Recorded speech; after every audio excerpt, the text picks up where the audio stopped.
다음에 요거 먼저 삼안유한진성하니 노보정해 상미명 구능위선 겸생자명 철성 사연 대두경을 세 아이에게는 지사 선생님 아들이 세 분이다. 교수는 그 이야기했죠. 사모하라고 했으니까. 한스럽게도 정성을 다하지 못했으니 이게 이제 그럴 거예요.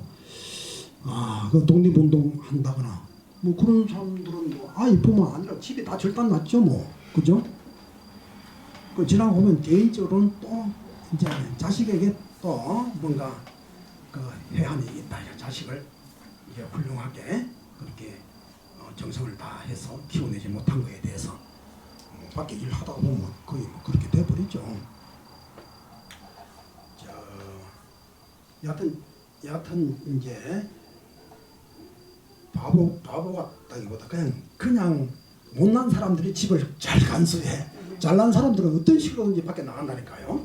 정치하러 가거나 아니면 저 산에 돛 닦으러 가거나 아니면 막 그 노름하러 가거나 우리 그 왜 영화 뽕 같은 그런 거 보면 어떡합니까? 뭐 무슨 영화지 그거? 노름하러 가면 몇 달 만에 뭐 틀려 돌아오고 그래도 또막 포함되고 막 어쨌든 이게 좀 바보 같고 좀 멍청한 그런 사람이 집을 잘 다스리고 이 잘난 사람들은 어떻게 또 지 잘난 값을 하느라고 문제를 일으켜. 그래 잘나서 그렇지 뭐. 자, 예를 들어서 독립운동가 그 자손들은 처음에는 힘들었지 뭐 당연히 뭐 가정도 없고 뭐 농사는 누가 질 것이며 뭐 어떻게 할 거냐 이게 참 깝깝한 일이지. 그래서 세 아이에게는 한스럽게도 정성을 다하지 못했으니 선생님도 그랬지 뭐 그렇겠죠. 근데 그 시 번역하다가 보니까 편지에도 보니까 또 아들 나름대로 이게 주위 친구 다른 선생한테 가서 이제 교육을 받게 하려고 나름대로 노력은 하긴 했어요. 해도 뭐 당신만큼은 안 되지. 이 선생이 워낙 특출나니까. 그래 이제 아쉬움이 있다 이거지. 자, 늙은 아비 마음은 아직 알지 못하네. 찜찜하다. 미안하다. 이러니까 저도 좀 그런 개인적으로 좀 그런 생각 들 때도 있어요. 무슨 뭐 이게 공부실이 들려가지고 알아주지도 않는 거 출세할 공부도 아니고 저 혼자 공부한다고 돈 딴다고 옛날에 돈을 배운다고 그건 누가 알아줘? 누가 뭐 돈을 줍니까? 밥을 줍니까? 그럼 미쳐서 그럼 또 그거 안 하면 죽을 것 같고 그럼 또 굉장히 미안한 면이 있지. 그래도 기본적인 이제 건사는 해줘. 또 집을 다 버려버리는 것도 옳은 선택 아니야. 반칙이 반칙. 자기 할 일은 힘들지만 다 하고 또 자기 삶을 찾아가야 되거든. 그럼 내팽개적으로 지하를 가보면 그것도 반칙이에요. 그러나 어쨌거나 이제 힘은 들어. 피차가 힘이 들지. 그래 좀 미안하다. 그런 생각이 들 때도 있어. 이 선생은 더 하겠지. 네? 진실로 선행을 하고 또 자식을 낳는다면. 자, 그러니까 이제 이번 생에는 이미 이렇게 판은 다 깨졌고 만약에 말이야 참아라 내가 선행을 하고 또 그로서 또 생자나 자식을 또 놓게 된다면 좋은 이 자리에서 이 지금 잔치 환갑잔치 자리잖아요. 좋은 이 자리에서 큰 말수를 들이키리라. 지금 내가 다시 선행을 쌓고 또 훌륭한 좋은 아들을 놓고 그럴 수가 있다면 오늘 이 자리에서 내가 몇 말 술도 들이킬 것이다. 근데 오늘은 술 마시고 뭐고 하나도 없을 것 같아. 뭐 모든 게 회한으로 슬픔으로 아픔으로 나한테 다가온다. 그래 이제 여기 독립운동가의 그 내면 세계를 우리가 본 겁니다. 앞으로는 이렇다고 생각 못 하겠지. 그럼 이제 밑바닥을 이제 또 보는 거라. 이게 삶이고 이러한 겁니다. 요거 이제 전반에는 일단 여기까지 이제 하고 우리 또 송 교수님도 뭐 하실 말씀 있으면 또 해보세요. 시가 이게 이제 지산 선생 같은 사람은 꽉 막힌 사람일 것 같은데 이분도 그 부인을 잃은 거에 대해서 부인이 첫째 부인이 연한이 씨예요. 이제 합장하신 분은 연한이 씨로 돼 있고요. 그 추양사 위에 이제 두 번째 부인이 청주이 씨거든요. 연한이 씨에게서 나온 아들이 이제 김문동 선생이고, 그다음에 이제 둘째하고 셋째가 청주이 씨한테 나왔어요. 이분이 이제 노동 선생하고 명동 선생. 이름은 왜 그렇게 지었는지는 이제 전해지는 설에 의하면 공자님을 너무 사랑하셔서 공자님이 은나라 유민의 후손이라 그래서 은자를 줘서 은동 이렇게 붙였대요. 그다음에 이제 공자님이 노나라 사람이라서 이제 노동 노지를 썼고, 그다음에 이제 하나는 그 명나라가 조선을 구해줬잖아요. 그래서 제조지은 때문에 명동이라는 이름을 썼다고 그러시더라고요. 그래서 그렇게 하셨고 마지막에는 또 그 다른 분이 이분을 모으셨어요. 그 지금 거기 지산 선생이 사셨던 인지서재 그 가면은 그 뒤쪽에 집이 한 채 있는데 거기 분이 이제 지산 선생님이 돌아가실 때까지 모셨죠. 그래서 그 큰아드님이 다 그걸 하셨어요. 그분이 나중에 공주대 총장인가 그것까지 하셨다고 그러더라고요. 그러니까 이분도 뭐 부인이 두 분이나 이렇게 됐으니 뭐 어떡하겠어요. 슬픈 거지 뭐. 여자가 들어와서 이렇게 먼저 죽고 또 죽고 그러면은 가산이 다 망한다면서요. 이게 그렇게 된 거고. 두 번째 거는 이분 각기병 걸리셨어요. 당뇨가 있으셨는지 어쨌는지 그렇게 하셨다고 그러더라고요. 세 번째는 삼형제인데 아까 큰아드님은 저기 여기 홍성에서 청라 쪽 보령으로 가시다 보면 그 청소가 있죠. 청소에 가면 오른쪽에 유중근 선생이라고 되어 있습니다. 사가 유중근 선생. 큰아들을 그 집에 맡겼어요. 근데 이게 왜냐면 태어나자마자 김은동 선생이 태어나고 나서 연한이 씨가 돌아가셨거든요. 그러니까 두 번째 부인이 이제 했는데 아들을 또 연거푸 낳았잖아요. 그러니까 이제 김은동 선생한테는 이제 계모가 되는 거지 않습니까? 그러니까 그런 면도 있지 않았을까. 그래서 거기서 키우게 되는 거죠, 사실은. 나중에 이제 합장할 때는 또 그러면 보통 청주이 씨하고 합장을 할 텐데 이게 또 큰 분한테 가는 거예요. 그거를 이제 비사가 전해지는 거에 의하면 지산 선생이 부탁을 했다고 큰 분이랑 합장을 하게 해달라. 근데 설이 여러 가지가 있어요. 김은동 선생 때문에 그랬다 그러는데 그 두 번째 부인 청주이 씨한테서 낳은 아들 있거든요. 거기서 나온 분이 이제 김노동 선생하고 그 아드님이 김철원 선생이에요. 그 지산 인지서재 가면 글씨 써 있는 거 있잖아요. 그 천하의 명필가인데 그분이 보령 청라에 가면 그분이 살던 집터가 지금도 있습니다. 그래서 그거를 이 홍성에다 좀 보존을 하자 그랬더니 아무도 들은 척을 안 하네요. 보령에서는 하려고 그러고. 그래서 제가 내년에 한번 이게 되면은 여기 이 선생한테 얘기를 해서 우리가 한번 답사라도 한번 가보면 어떨까. 가면은 지산 선생이 사시던 데는 집터는 사라졌고요. 큰 나무가 하나 있습니다. 김철원 선생이 사시던 데는 있고 거기서 이제 청라를 거쳐서 가면 화성으로 넘어가게 돼요.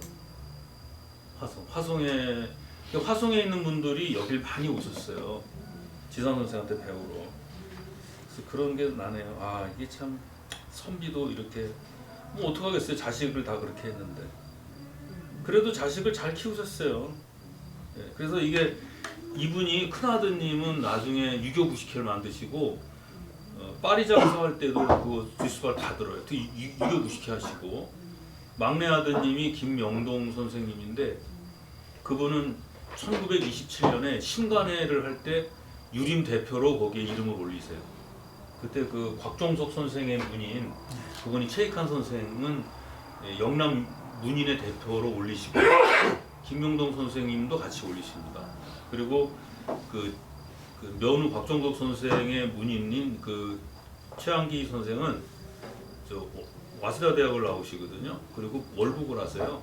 그래서 다산 정약용 전설을 내죠. 그 시대의 명작입니다. 그리고 김명동 선생은 이제 그 뒤에 신간회 하시고 재헌의원까지 하세요.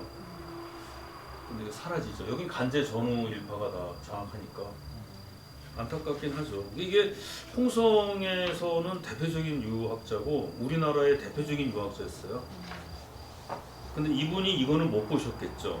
근데 이제 김명동 선생이 신간회 하는 걸 보고서 막 그냥 싫어하셨대요.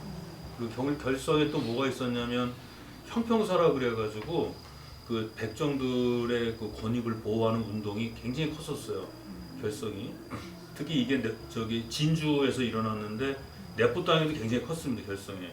그 주도적인 역할을 그분이 하셨어요. 지산 선생 그 문인들이.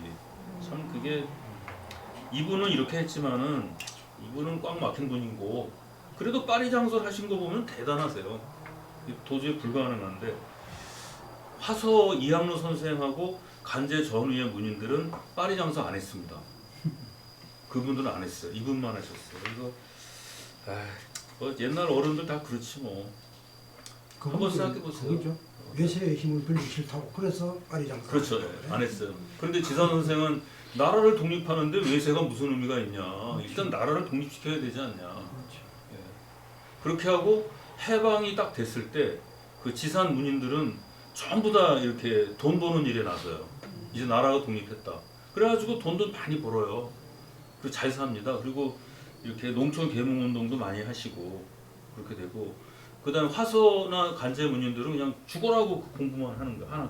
그래서 그렇게 돼 있고 이게 좀 그래요. 제가 나중에 한번 시간이 되면 그쪽의 경상도의 그 문인들이 이 홍주 쪽하고 굉장히 이렇게 좀 연결을 짓고 싶어 해요. 제가 그쪽에 내려가서 몇 번 이렇게 뵀는데 그 심산 김창석 선생하고 그 다음에 면우 박종석 선생의 문인들은 이 과거에 그걸 생각해서 가지고 지산 선생 문인들이나 그분들하고 관계를 맺었으면 하세요. 열화 같아. 근데 이쪽에서 안 움직이는 거예요. 제가 이걸 어떻게 좀 해보려고 애를 쓰는데 제가 뭐 직함이 있나 뭐가 있어요. 그런데 내년에는 한번 이걸 한번 여기 결성향교나 여기서 해가지고 책을 내든가 아니면 해서 그분들을 한번 초청을 한번 해보는 것도 괜찮다. 제가 그건 다 알고 있거든요. 그 137명이 서명하셨는데 그쪽에 120분이고 이쪽이 17분이에요. 대단하죠. 17분이 그 120분을 상대했으니 참 대단한 거예요. 이게. 또 국화 지금 이제 국화의 계절이 이제 곧 닥쳐오지 않습니까? 그래서 국화를 읊다. 국화는 이제 향기가 있으면서 또 가을에 피는 꽃이라 그래서 지조가 있는 그런 이제 자연물로 그렇게 이제 치죠. 국화를 읊다. 사산유라 이처상한데 단박주용만 보장을 토덕거중 전풍세요 홍치후 독생향을 성면일 염홍필이요 와병소인 도노당을 만절의 장상여보하니 승진 부도해산양을 자 이런 이제 지산 선생이 이제 병든 몸으로 이제 자택에 있으면서 이제 가을을 맞이해서 국화를 보고 이제 읊은 시입니다. 자 사산유라 사방산은 쓸쓸하고 저럴 때 이제 뭔가 근심이 있는 사람에게 가을은 더 쓸쓸하겠죠, 그죠? 행복한 사람은 가을이 와도 쓸쓸한가 많은가 뭐 이런 게 아무래도 그런 감정이 좀 약하겠죠, 그죠? 자, 그럼 뭔가 이분은 일생을 그냥 뭔가 근심 속에 사는 거라. 괜히 그 공부를 해서 지식인이 되어가지고 참 팔자산하게 사신 거요. 생병을 얻어서 사는 거지 이제. 서리는 이미 처량한데, 에? 사방산은 쓸쓸하고 서리는 이미 처량한데 참 고슬프게 만듭니다. 자, 단박한 가을 국화 모습이 밭에 가득하네.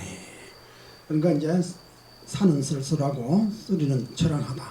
그런데 아주 맑고 깨끗한 가을 국화는 다섯 곳이 밭에 피어있다 이 말이죠. 이 하나의 대조겠죠, 그죠? 대조. 뭐 또 어떻게 보면 시국은 쓸쓸하고 처량한데, 예? 그 군자의 그 모습은 단박하게 변함없이 지조를 지키고 이제 살아있다. 또 그렇게 또 이해도 할 수 있겠죠. 토덕으로 중에 가하여 온전한 식 분부받았고, 이제 토덕은 오행설에 토는 중앙토거든요. 중앙토는 누루항자거든.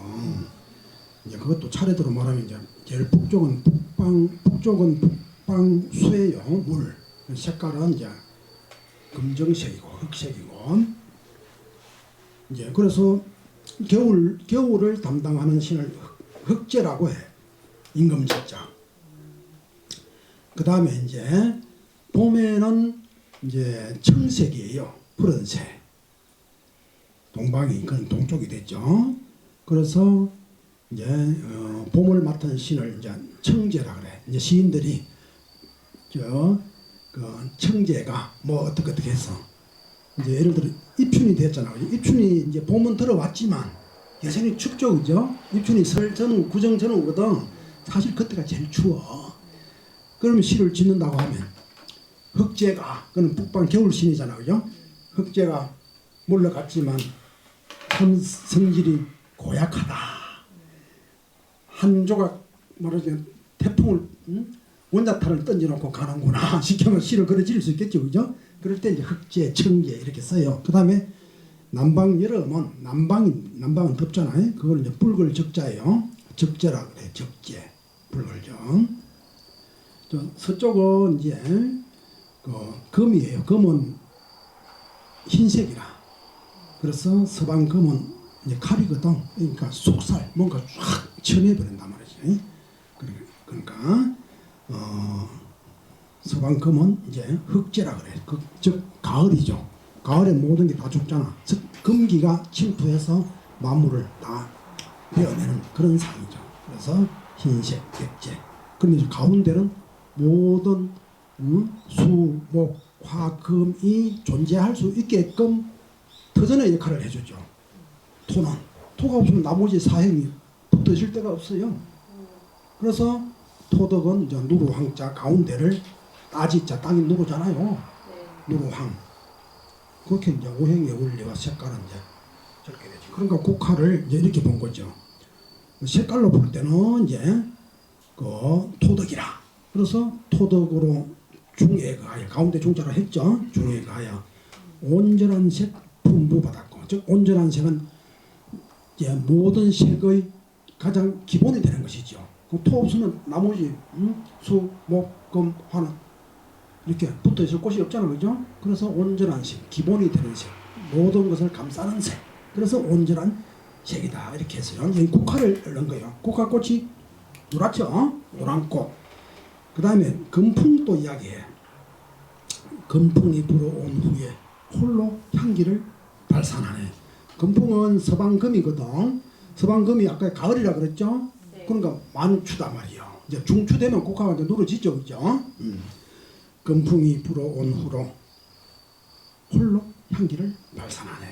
그러니까 이제 앞부분은 꽃의 색깔 가지고 토덕이라고 했고, 이제는 뭡니까? 국화가 제대로 피어서 향기를 내는 게 가을이니까, 그러니까 금풍이라 이렇게 이야기를 한 겁니다. 그러니까 이제 이 선생이 이 오행설을 밑에 깔고서 그렇게 시를 지은 거라. 그럼 자연을 해석하는 방식은 다양해요. 제각기. 그러니까 여러 각도로. 그러면 예를 들어 가을을 읊을 때 불교식으로 읊을 수도 있고, 응? 그다음에 장자식으로도 읊을 수 있고, 공자식으로도 읊을 수 있고, 뭐 이렇게 오행설식으로 읊을 수 있고, 뭐 그때 시를 지을 때 탁 떠오르는 그 시상을 가지고 그냥 전개를 하는 거예요. 일부러 꼭 이렇게 하는 것도 아니라 짓다가 보면 그런 생각이 턱턱 떠올라. 그리고 한문시 같은 경우는 이렇게 그 독서량이 좀 많으면 좋아요. 원래 타고난 어떤 시적 어떤 그런 감성을 가지고 있는 그 타고나는 게 다른 예술도 마찬가지잖아요. 이 그림, 특히 그림 같은 경우는 그거 몇 년 배우면 어느 정도 수준으로 올라가잖아. 그건 하나도 안 배워도 잘하는 사람이 있어. 완전하죠 그거. 피아노 같은 것도 마찬가지라. 그럼 뭐 어떻게 하면 쳐다보고 그냥 도도도도 치는 거야. 어떤 사람은 몇 년 연습하는데 분명히 소질이 있어. 시도 마찬가지예요. 시인의 감성을 가지고 태어난 사람이 있다니까. 보면 그냥 뭔가 대개 그런 사람들은 이게 어쩌면 시를 잘하면은 번뇌가 많을 수가 있어. 예민하니까. 그 멍청하면 시 못 지어. 그죠? 그러니까 이제 다른 파트도 마찬가지. 내가 가만히 보면 예술을 하는 사람, 또 철학하는 사람도 그래. 그런 사람들은 이게 약간 또라이가 될 확률이 많아. 그래야 돼.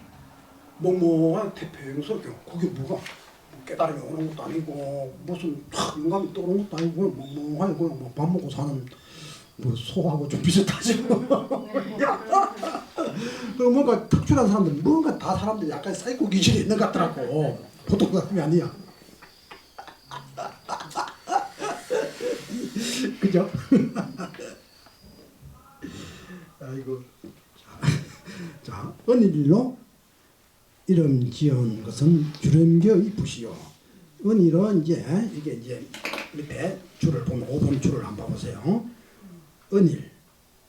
이거는 주렴계라고 하는 사람이 있죠. 송나라 이제 이른바 송대의 그 성리학의 시조라고 볼 수 있죠. 이 사람의 주렴계의 대표작이 두 가지인데 문학 작품으로 말이죠. 태극도설. 그거는 문학 작품이기도 하면서 그는 완전한 철학 논문이죠. 그거는 뭐 고문진보에도 실려 있고 뭘 하여튼 뭐 모든 책에 다 태극도설은 다 실려 있어요. 그 문장도 좋고 안에 뜻이 우주의 천리를 담았거든. 그거 하나 하고 또 철학적으로는 태극도설. 이제 문학 예술적으로는 에렌설 들어보셨죠, 그죠? 야, 이제 에렌설 이것도 꼭 이제 한번 우리가 읽어봐야 돼. 이게 고문진보 이런 거 공부하면은 이거 다 나오잖아. 그럼 시인들 시 짓는 거 보면 도연명이 뭐 이렇게 뭐 주렴계 이런 거 나오고 뭐 연꽃 국화 나오고 쫙 그냥 그걸 레파토리가 있어. 그걸 가지고 와서 그 순간에 맞게끔 이 시어를 구사하는 거죠. 땡겨 넣어서 끄게 넣어서 쫙 펼치면 그 상황에 맞는 시가 쭉 나오게 되죠. 그러니까 이제 이 주렴계가 뭐라 했냐면 에렌설에서 국화는 꽃 중에 은일이다. 즉 은자의 꽃이다 이 말이죠. 그러니까 은이라고 하면서 누가 말했죠? 그거는 이제 염계옥이다 이 말이죠. 자, 은일로 이름 지은 것은 주렴계의 붓이요. 자, 병석에 누운 시인은 두보의 집에 있도다. 이제 병석에 누운 사람은 이제 지산 선생이죠. 그러니까 시를 지으니까 이제 스스로를 시인이라고 하는 거죠. 시 짓는 나는 두보처럼, 응? 그 두보도 이 두보가 유명한 시인 아닙니까? 그 시성이라 그러죠. 시의 성인이라 그런단 말이죠. 우리 조선 시대에도 아니 두보 이후로도 그랬어요. 두보의 시를 시의 하나의 뭐 교과서로 거의 표준으로 볼 정도로 두보의 시는 이제 뭐 예술적 그런 이제 성취 그런 게 이제 깊었다 이거죠. 그런데 이 두보 또한 이게 재주가 있으니까 말도 못하게 일생을 고생하며 살았어요. 뭐 벼슬도 낮은 벼슬 좀 하다가 또 이렇게 탈직당하고 뭐 그래가 거의 뭐 비참하게 살았지 뭐 비참하게. 그래 병석에 누워 아프고 괴롭고 하는 게 또 자기가 두고 갔다 이런 이야기거든. 그 이제 밑에 줄을 한번 봐보세요. 6번에 보면 두보가 병으로 집에 누워 있었는데 그게 또 지산 선생 자기가 다 이 말이죠. 자기가 두보처럼 그렇게 됐다. 두보의 그 추흥이라고 하는 시에 보면은 국화떨기 두 차례 피어나니 지난 날이 눈물겹고 외로운 배 한결같이 메어두면 고향 그리는 마음이로세 라고 하는 이제 이 구절이 있는데 이 시는 두보가 55세 때 그 기주에서 지었다 이 말이죠. 그는 이때 몸은 병들고 도와주는 친구는 없어. 그래 지금 지산 선생 모습하고 똑같다 이거지. 그래서 그 열악한 그 고통 속에 처해 있었다. 이제 그때 상황을 가지고 와서 기주에서 고생할 때 병석에 눕고 고생할 때 그 상황처럼 나도 그렇다 이런 이야기 좀 하는 거죠. 그러니까 이제 여기 보면은 이 한 시가 말이죠. 한 시 같은 경우는 그대로 쭉 이렇게 이제 감정이 나오는 대로 짓기도 하지만 이제 이 학자들의 시를 보면 전고 고사 있잖아, 그죠? 그런 걸 많이 끌고 와요. 그래서 그것을 이제 시어화로 시켜서 그런 거 이렇게 문장이 길 거 아니겠습니까? 그중에 글자 한 두 개 딱 따와서 아무야 아무 시어는 아무라니까 한 시의 시어는 그럼 그 시어를 딱 갖다 붙이면 아 이거 거기 하고 나머지 말 안 해도 알아채려야 되는 거라. 그 모르면 공부도 해야 되는 사람이고 그 시어가 암호처럼 그렇게 쓰여지는 경우가 굉장히 많아요. 그걸 이제 우리는 그냥 문자라 그러거든. 그러니까 시를 한 시는 잘 하려면 이제 시적 그런 감성도 필요하지만 후천적으로 이제 뭔가 독서를 좀 많이 하는 게 필요해요. 그래서 뭐 물건 이름, 뭐 역사, 뭐 또는 뭐 사람에 대해서 뭐 여러 가지 이런 거에 대해서 좀 많이 알아야 돼. 그 이제 그 논어에도 보면 그 자기 공자가 아들에게 시를 배우라 할 때 그때 3번 시를 배우라고 했거든. 자기 제일 사랑하는 아들한테 시 배우라는 말 3번 해 논어에. 그 중에 한 번은 논어를 배우면 물건 이름, 뭐 이름, 뭐 이름 이런 것도 알 수 있다고 하는 게 나와요. 그러니까 그럼 내가 시를 읊으면 뭔가 그 눈앞에 보이는 어떤 물건들 그런 것도 인용해서 이렇게 읊어내야 되잖아, 그죠? 뭐 그런 거 물론이고 옛날 역사들 있잖아, 역사, 경서 뭐 이런 데서 문자를 많이 만들어서 따와서 그래서 글을 지어요. 요 지금 요 두 구절은 옛날 고사를 가지고 와서 고대 인물 고사를 가지고 와서 지금 시를 이제 읊어였죠. 그런데 이제 시 어떤 분은 유식한 분들은 시 처음부터 끝까지 이렇게 짓는 분들도 있는데 내가 글을 배운 그 선생님은 거의 하도 유식 박식해서 막 제자백과 뭐 어디든지 쫙쫙 끌고 와서 시를 읊어. 보통 사람 읽을 수가 없어. 문자가 너무 많이 써버리면 또 시 맛이 또 재미가 없어 사실은. 이런 거는 이제 꼭 해야 될 때 한 약간 한 20-30%만 집어넣고 나머지는 아무나 봐도 다 이제 공감이 갈 수 있는 그런 방식으로 짓는 게 좋죠. 그런 학자들은 이제 학식이 있으니까 글을 좀 읽기가 어려운 면들에서 문자 우리 그때 시 같은 거 번역하려고 그러면 온 사전 다 뒤져도 안 나와요. 그런 거 굉장히 많아. 그럼 지금은 이제 고전 번역은에서 이제 번역했던 거를 이제 데이터베이스를 만들었어요. 그래서 검색하면 연관문 뜨기는 또 그러면 이제 일하기 훨씬 쉽지. 그럼 어떤 거는 도무지 뭐 안 나와. 그럼 그만큼 이제 학식을 발휘해서 막 문자 역사를 막 이렇게 꾸겨 넣어버리니까 찾아 해독하기 어려워요. 그럼 어떤 건 시 한 수 가지고 한 며칠 동안 붙들고 있을 때도 있어. 못하죠. 그뭐 번역한다는 게 보통 그런 게 아니고 짓는 거는 이제 더 어렵겠죠, 그죠? 자, 그다음에 이제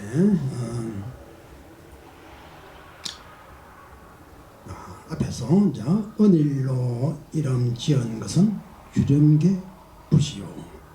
병석에 누운 시인은 두보의 집에 있도다. 두보처럼 그런 철학한 시에 있도다. 이 뜻이죠.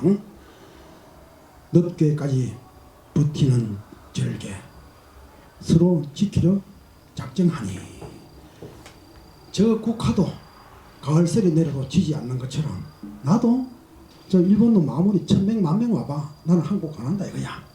이 절개는 서로 너가 나를 위로하고 내가 너를 위로하고 우리 함께 가자 끝까지 가자 이 이야기를 좀 하는 거죠. 늦게까지 버티는 절개 서로 지키고자 작정하니 비린 뒷거리 해산의 남쪽에는 이러지 못하니 해산의 남쪽은 이제 이곳은 이 선생이 있는 곳을 말하고 비린 뒷거리 뭡니까? 저 더러운 정확히 말하면 이제 일정의 뭐 간섭 행정력 뭐 이런 거겠죠. 그런 것이 나한테는 내가 있는 곳에는 침범하지 못한다. 저 국화 같은 절개를 지킨 나한테는 내가 있는 곳에는 비린 뒷걸 그게 침범하지 못한다. 저 일본 사람들이 나한테 영향력을 미치지 못한다. 나는 까딱없이 지키고 있을 테다. 뭐 이거는 또 장한 뜻을 이제 드러냈죠. 앞에 거하고 또 이제 분위기가 좀 달랐죠, 그죠? 자, 그러면 이제 전체를 한번 읽어보고, 자, 사방산은 쓸쓸하고 서리는 이미 저랑한데 단박한 가을 국화 모습이 밭에 가득하네. 토덕으로 중에 거하여 온전한 식 풍부받았고 금풍이 불어온 후에 홀로 향기를 발산하네. 은일로 이름 지은 것은 주렴계 부시요. 병석에 누운 시인은 두보의 집에 있도다. 늦게까지 버티는 절개 서로 지키려 작정하니 비린 뒷거리 해산의 남쪽에는 이르지 못하네. 자, 요시는 이제 항일 운동가 에 이제 그 꿋꿋한 절개를 국화를 통해서 읊어내었습니다. 자, 이번에는 이제 요 정도로 하고 또 다음 시간에 또 뵙도록 저는 할 거고, 자, 우리 송 교수님의 이제 템을 들어보겠습니다. 이거 제가 오늘 여러 번 봤지만 김기 선생님 이 한문 실력 엄청납니다. 진짜 이게 4번에서 야 이거 진짜 그 서산 요락할 때 이런 거 추용 뭐 그런 거야 뭐 대충 때려잡을 수 있는다 그러지만 뒤에 와서 이거 해석하기가 만만치 않거든요. 이게 원래 이게 이제 지산 김복환 선생의 시집이 있어요. 지산집이 있는데 지산집의 시 파트를 김기 선생이 전부 다 번역을 하셨거든요. 근데 그게 이제 출판은 우리 이름으로 출판이 안 돼요. 홍성군에서 다른 사람을 줬어요. 이게 사실 저작권에 걸리는데, 근데 그때도 그거를 이제 제가 그걸 했지만은, 지금 이거는 시를 뭐 잘 지시기도 하지만 이거 번역한다는 게 그 지산 선생이 굉장히 그 뭐랄까 현학적인 분이죠. 어떠세요? 그렇죠? 번역해 보셨어 아시죠? 나쁘게 말하면 잘난 체를 엄청나게 하신 분이고 좋게 말하면은 학자예요. 그쵸 이분이? 그러니까 우리가 보통 의병대장 하면은 쌈이 나고 그러는 거로 아는데 지사는 그렇지가 않거든요. 이설 선생도 그렇고 이 엄청난 학자들이에요. 이 시를 보면은 벌써 식구가 그렇죠 이게. 이 토도 금품 같은 거.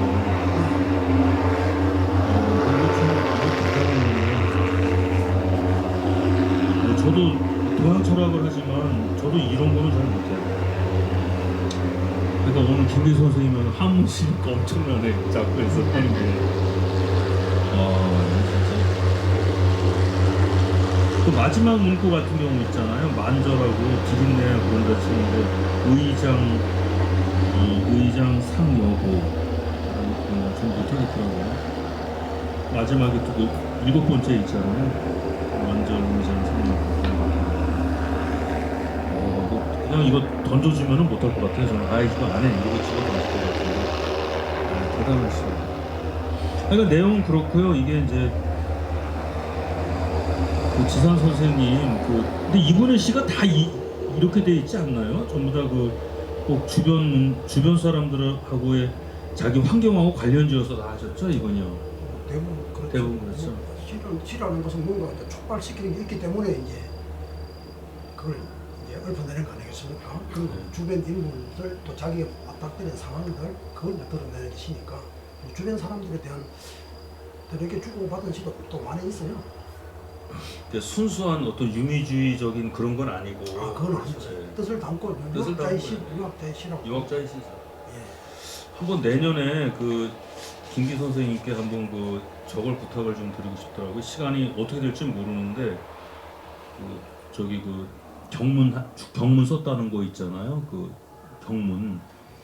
경문을 이렇게 모아가지고 그걸 가지고 이제 자기 제자들을 가르쳤다 그러시거든요. 주변로. 그 시가 거기 10개인가 들어가, 시가 아니라 상소문이 10개가 들어가 있는데 그게 번역이 안 됐어요. 굉장히 어려워요.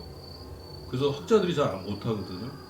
그거 한번 내년에 한번. 아니 그건 왜냐하면 번역을 해서 여기 결성항에서 출판해도 되고 그 당시에 홍성에 있는 그 선비들이 어떤 결기를 가졌는가가 그게 나타나거든요. 지산집이나 이거는 사실은 그냥 자신의 소회인데 거기는 완전히 다르거든요. 그거를 한번 했으면 좋겠다. 근데 이거 오늘 보니까 너무 어려워서 모르겠는데 저도 뭐라고 평가를 해야 될지. 네. 어떻게 감상이 있으면 한번 또 해보시죠. 선생님들은 어떻게 보셨는지. 독립운동을 하셨는데 그 나라를 위해서 일만했지 가정을 돌보지 않았는데 이제 말년에 병들고 이러니까 아마도 약간은 나라에 대한 충성만 해서 조금 후회가 되시지 않았나 시를 보면서 아니요, 그거는 그런 느낌이 살짝 들긴 했어요. 그건 이제 해가 때 그때 그날은 특별히 그런 감회가 들었겠지. 네, 많이 이제 그럴 때가 있잖아요. 그 지금 사람이 이제 감사하게 이 시를 보면 또 네. 원래 또 그대로 모습으로 돌아갔고 네. 국화 이야기할 때는 그 시국이 그 편안하지 않은 시국이어서 예, 특히 이제 마음이 좀 많이 편안하진 않았던 것 같고 불행하지. 네, 불행. 돌아보니 또 가정도 그렇게 편안하진 않았던 것 같고 여러모로 회한이 좀 있었을 것 같은 만약에 7파였으면 예를 들어서 7파였으면 그 자식 걱정할 필요 없겠지. 일본 그렇지. 동경에 유학 보내고 네. 뭔가 살았겠지. 이분이 7판다 그러면 일본 사람이 뭘 못 시켜주겠어? 응? 뭐든 다 시켜줘. 네. 양쪽 다 조금씩 아쉬움이 있었던 거. 이분이 이제 저기 잡혀갔거든요. 서울에 잡혀갔을 때 이분을 취조한 사람이 이토 히로부미의 핵심 부관이 신문을 해요. 그 사람이 누구냐면은 러시아에 가가지고 레닌을 작업한 사람이에요. 그러니까 시베리아 횡단 철도를 못 놓게 방해 공작을 했던 사람이에요. 그래서 1904년 5년에 일본이 승리할 수 있었던 거예요. 러일 전쟁에서. 대단한 사람인데 그 지산 선생님이 이제 여기 이제 일본 애들이 잡아갈 때 이 다리가 못 쓰시니까 잡아간다 그러면 안 가고 그냥 방에서 그냥 죽이려면 죽이고 마음대로 해라. 그러니까 재판할 때도 이분 못 잡아가고 그냥 자기들끼리 알아서 징역 1년 때리면 그냥 하거나 말거나 흐지부지. 이게 안 되는 거예요 이분한테는. 근데 이분한테 이런 분들은 그리고 일본 사람들이 이제 이런 선비들을요 함부로 못했어요. 그때 그랬어요. 못했어요. 왜냐면 오히려 그 여기 그 홍성 경찰서나 헌병대장 같은 사람이 와서 지필록 같은 거 와가지고 글씨 받아가요. 하나 써달라고. 그럼 또 써줘. 이분들은 가져가서 또 가보로 이렇게 해놓고 그래요. 조선의 선비들을 굉장히 이 사람들이 했어요. 왜 그러냐면 메이지 유신을 일으킨 사람들이 자기들이잖아요. 그러니까 기계 있는 분들을 그렇게 했어요. 고문할 때는 하더라도 많이 했어요. 참 이분들 대단한 분들이죠. 한번 그 내일 김영목 선생이 이제 독립운동사 그걸 하시는데 그분은 계모운동 쪽을 하셔서 그런데 이게 한번 나중에 그 유림 독립운동을 할 기회가 있을 겁니다. 그때 한번 보시면 아세요. 진짜 이건 절대 후회 안 하셨어요. 절대. 네. 그러면 이것으로 또 마치고 또 좀 잠시 쉬었다가 이제 또 서양과 동양의 또 사유 방식의 차이에 대해서 또 한번 하겠습니다. 네. 선생님 예, 수고하셨습니다. 감사합니다.